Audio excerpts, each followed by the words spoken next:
बिस्मिल्लाहिर्रहमानिर्रहीम।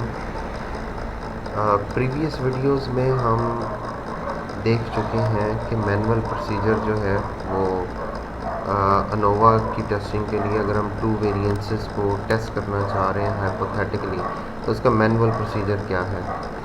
इस वीडियो में आपको सिखाया जाएगा कि अगर यही सारा प्रोसीजर हमने माइक्रोसॉफ्ट एक्सेल के ज़रिए अप्लाई करना हो तो उसका क्या तरीक़ाकार है।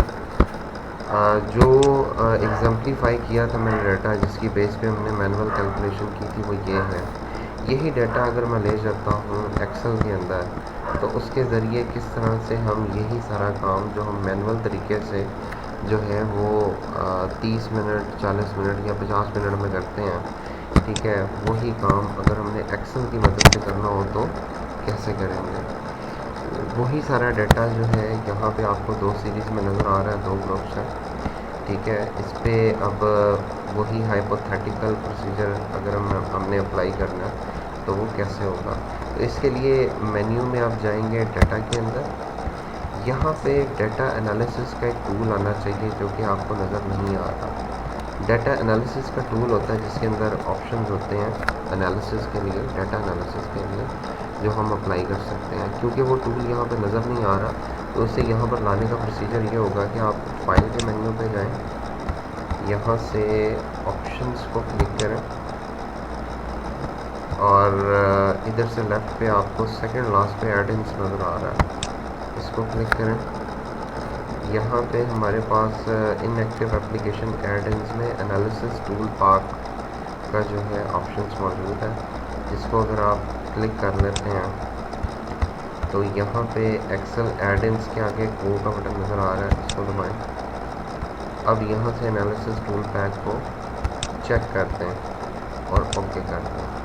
अब ऐसी सूरत में ये होगा कि अब आप डाटा का अगर मेन्यू क्लिक करेंगे तो यहाँ पे राइट साइड पे आपको डाटा एनालिसिस लिखा हुआ नज़र आ जाएगा। अब इसको क्लिक करें और यहाँ से जो आपकी विंडो शो हो रही है तो यहाँ पे बाय डिफ़ॉल्ट इसने डिस्क्रिप्टिव स्टैटिस्टिक को सिलेक्ट किया हुआ, लेकिन हम क्योंकि इस पर एफ टेस्टिंग जो है टू सैम्पल फॉर वेरिएंसेस ये कंप्यूट करना चाह रहे हैं तो इसको हम क्लिक कर लेते हैं, ओके का बटन दबा देते हैं। अब यहाँ पे वेरिएबल 1 की रेंज रिक्वायर कर रहा है और वेरिएबल 2 की रेंज। आप सिंपली जो है क्योंकि हमारे पास दो ही सीरीज़ है तो हम जो पहली सीरीज़ है उसको यहाँ पर प्लेस करेंगे।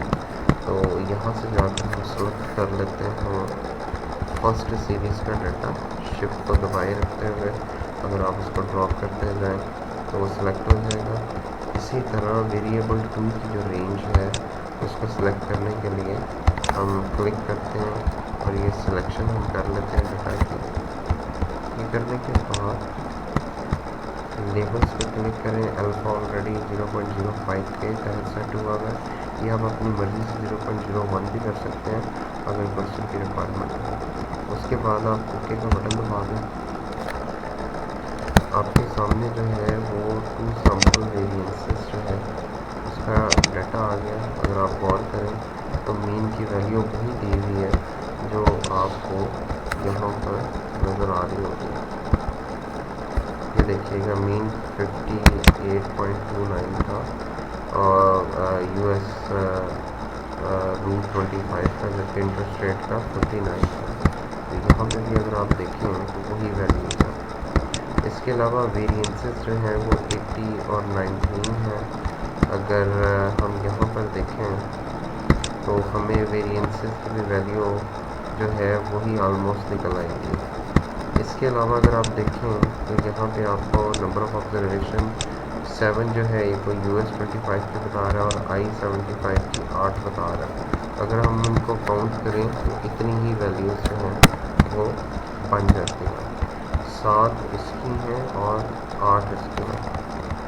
इसके अलावा जो है आपको डिग्री ऑफ फ्रीडम बता रहा है इसकी 6 और इसकी 7, क्योंकि न्यूमरेटर में टोटल 7 वैल्यूज़ थी तो n- करके n-1 करके जो है वो 6 आ गई और इसी तरह इसमें नंबर ऑफ़ ऑब्जर्वेशन 8 है तो n-1 करके 7 आ गई। इसके अलावा अगर हम f की वैल्यू को राउंड करें तो ये ऑलमोस्ट 4.23 बन जाती है, जो कि हमने यहाँ पे भी कैलकुलेट की थी। अगर आप देख पाएँ तो यहाँ पे जो एफ़ की कैलकुलेटेड वैल्यू 4.23 है। सो इससे ये प्रूव हो गया कि आप मैनुअल प्रोसीजर से करें या कंप्यूटराइज मेथड से, दोनों तरीक़ों से आंसर सेम आ जाता है। अब यहाँ पे आपको एफ़ डिस्ट्रीब्यूशन का ये जो टेबल नज़र आ रहा है एफ़ टेस्ट का, इसमें पी की वैल्यू नज़र आ रही है 0.04। मैंने आपको ये बताया था कि जब आप कंप्यूटराइज वे में इसको जो है वो टेस्ट कर रहे होंगे कंप्यूटराइज वे में, तो जो पी की वैल्यू है वो 1% से 5% की अगर रेंज में हो तो नल हाइपोथेसिस आपका रिजेक्ट हो जाएगा। सो यहाँ पे ये चीज़ एज ए नोट लिखी हुई थी कि while performing hypothesis testing on software like Excel, Stata और SPSS, the significance level is indicated by p value which if falls between 1% to 5% ultimately rejects your null hypothesis। सो अगर आपकी value जो है P value वो 5% से बढ़ जाए तो आपका नल हाइपोथेसिस रिजेक्ट नहीं होगा। लेकिन क्योंकि यहाँ पर ये जो पी की वैल्यू है ये बिटवीन 1 to 5% है, इसलिए आपका नल हाइपोथेसिस भी रिजेक्ट हो जाता है। और क्रिटिकल वैल्यू जिसको टेबुलेटेड वैल्यू कहते हैं वो 3.87 बन रही है अगर राउंड करके देखें। और यहाँ पे भी अगर हम देखें तो हमारी वैल्यू ऑलमोस्ट अगर हम चेक करें तो 3.87 ही आ रही थी। तो इसका मतलब ये हुआ कि आप एक्सेल के ज़रिए ना सिर्फ जो है वो जो एफ़ की वैल्यू टेस्ट स्टैटिस्टिक की है वो कैलकुलेट कर सकते हैं, बल्कि आप क्रिटिकल वैल्यू यानी टेबुलेटेड वैल्यूज़ को भी फाइंड आउट कर सकते हैं। होप कि आपको इस सारे कॉन्सेप्ट की समझ आ गई होगी, और स्पेशली जो है वो जब हम एक्सेल के प्रोसीजर को अप्लाई करते हुए दो वेरिएंसेस को कंपेयर करते हैं, ये भी आपको समझ आ गया होगा। फिर इनकी इंटरप्रिटेशन भी समझ आ गई होगी। अगर वीडियो पसंद आए तो इसको सब्सक्राइब ज़रूर कीजिएगा और अपने दोस्तों के साथ शेयर ज़रूर कीजिएगा, और अपना बहुत सारा ख्याल रखिएगा। बहुत शुक्रिया जी। अल्लाह।